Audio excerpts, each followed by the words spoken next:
In our previous lesson on proverbs, we learned that proverbs are fixed expressions. We can't bring any kind of change in the framing of proverbs. We cannot change the main words. We can't even interchange the parts of speeches. The reason behind is that proverbs are very old sayings and they sound good as they are framed mistakenly or unmistakenly. Proverb की जितनी भी different qualities हैं उनमें उसकी एक quality उसकी rhythmic tone भी होती है. So if you try to bring changes in the traditional sayings or traditional framings, it will lose its soul. The proverb will lose its soul, it will lose its essence. But there come some of the conditions when we are forced to change the framing of a proverb. ऐसी कौन सी परिस्थितियां होती हैं जिनमें हमें proverbs में changes लाने पड़ते हैं? As we already know that proverbs are old sayings, so हम ये भी जानते हैं कि टाइम टू टाइम लैंग्वेज में चेंजेस आते जाते हैं. एक व्यक्ति ने कोई एक स्टेटमेंट बोला एज एन एडवाइस और वो बहुत ही यूजफुल साबित हुआ and that is why it carried on generation after generations.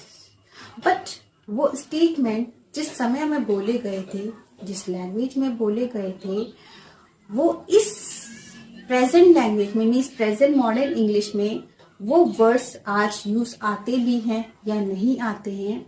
या एक व्यक्ति ने जब दूसरे व्यक्ति को वो सेम स्टेटमेंट बोला था तो क्या उसकी लैंग्वेज में चेंजेस नहीं आए? ऑब्वियसली आए होंगे. ओके, तो हम ये कह सकते हैं कि जो एग्जैक्टली जो फिक्स्ड एक्सप्रेशंस होते हैं वो तो हमारे प्रोवर्ब्स होते हैं, लेकिन उन प्रोवर्ब्स में जब टाइम टू टाइम क्योंकि वो एक दूसरे से पास होते गए तो टाइम टू टाइम उनमें चेंजेस आते गए. तो क्योंकि उनमें चेंजेस आते गए तो एग्जैक्टली वो फिक्स्ड एक्सप्रेशन नहीं रहे और जिस वजह से वो प्रोवर्ब से प्रोवर्बियल एक्सप्रेशंस में चेंज हो गए. बट उस जो प्रोवर्बियल एक्सप्रेशंस होते हैं उनकी सिर्फ एक यही क्वालिटी नहीं होती है, क्योंकि जिस व्यक्ति ने भी उस सेंटेंस को बोला होगा वो ऑब्वियस सी बात है कि जनरली ओरल कॉन्वर्सेशन के टाइम में बोला होगा, क्योंकि कई ऐसे प्रोवर्ब्स हैं जिनके ऑथर्स बिल्कुल ही अननोन हैं. तो बस बातों बातों में उन्होंने बोल दिया और यूजफुल स्टेटमेंट थे, इस वजह से वो पास होते गए. तो ऑब्वियस सी बात है कि जरूरी नहीं है उस इंसान ने बिल्कुल ही करेक्ट ग्रामेटिकल स्ट्रक्चर्स के साथ वो सेंटेंस बोले हों. तो जब भी हम उन प्रोवर्ब्स में ग्रामेटिकल करेक्शन लाने की कोशिश करते हैं या फिर कई बार ऐसा भी होता है कि कुछ वर्ड्स ऐसे होते हैं जो कि ओल्ड इंग्लिश में बोले गए हैं, तो वो जो ओल्ड इंग्लिश वर्ड्स जो हैं वो आज की प्रेजेंट इंग्लिश में यूज ही नहीं होते, वो वर्ड्स बिल्कुल डिसअपियर हो चुके हैं. इस वजह से ही उन प्रोवर्ब्स में हमको चेंजेस लाने पड़े. ओके, तो हम ये कह सकते हैं, सिंपल वर्ड्स में हम कह सकते हैं कि जब टाइम टू टाइम हमें प्रोवर्ब्स में चेंजेस लाने पड़े तो प्रोवर्ब से प्रोवर्बियल एक्सप्रेशंस में चेंज हो गए.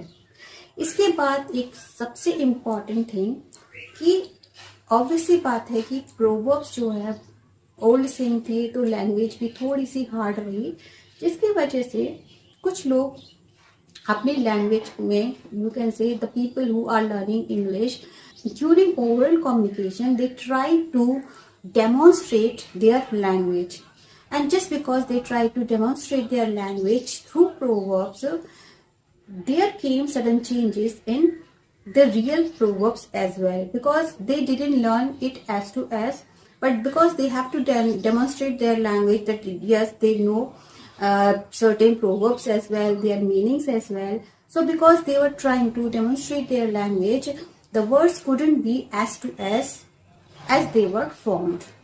So because there came changes again in the uses of proverbs and the framing of proverbs, they became proverbial expressions. Okay, तो हम ये कह सकते हैं कि ओरिजिनल प्रोवर्ब जो होते हैं, जब भी उनमें ग्रामेटिकल स्ट्रक्चर में चेंजेस लाए गए, ओरिजिनल प्रोवर्ब जब भी उसमें किसी भी ओल्ड इंग्लिश वर्ड को न्यू इंग्लिश वर्ड से रिप्लेस किया गया, या फिर डेमोन्स्ट्रेट अपनी लैंग्वेज को थोड़ा अच्छा शो करने के लिए जब भी हमने प्रोवर्ब्स को बोला, तो उस समय जो भी चेंजेस हुए उस ओरिजिनल प्रोवर्ब्स में, वो प्रोवर्बियल एक्सप्रेशंस में चेंज हो गए। क्या वो सारे स्टेटमेंट्स को हम प्रोवर्बियल एक्सप्रेशंस बोलेंगे, प्रोवर्बियल फ्रेजेस बोलेंगे, जब भी हमने ओरिजिनल प्रोवर्ब्स में कुछ भी चेंज लाने की कोशिश की।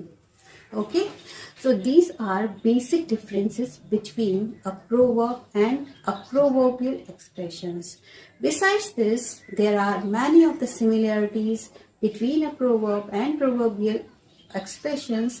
Obviously, because proverbial expressions are part of proverbs, so they are literal and non-literal in meaning.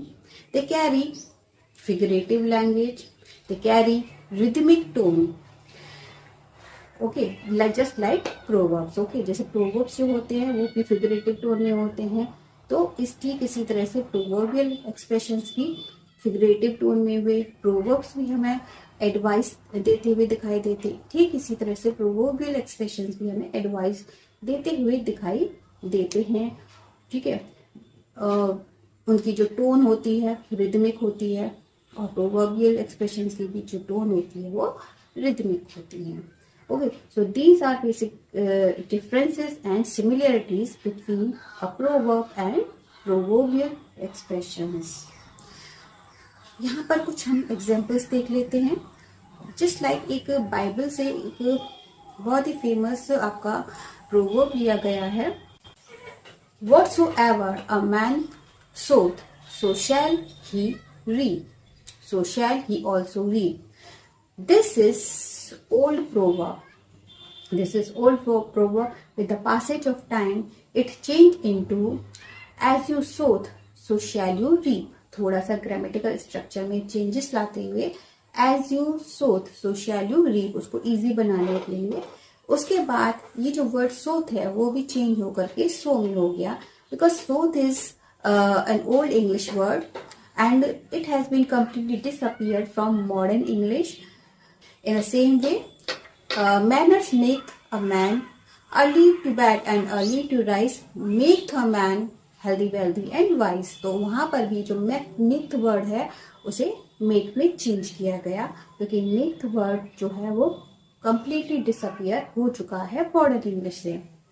Okay, so these are basic differences between a proverb and proverbial expressions. Hope this lesson has been somewhat useful for you. Meet you soon with another lesson on English language expression. Till then, goodbye. Happy learning.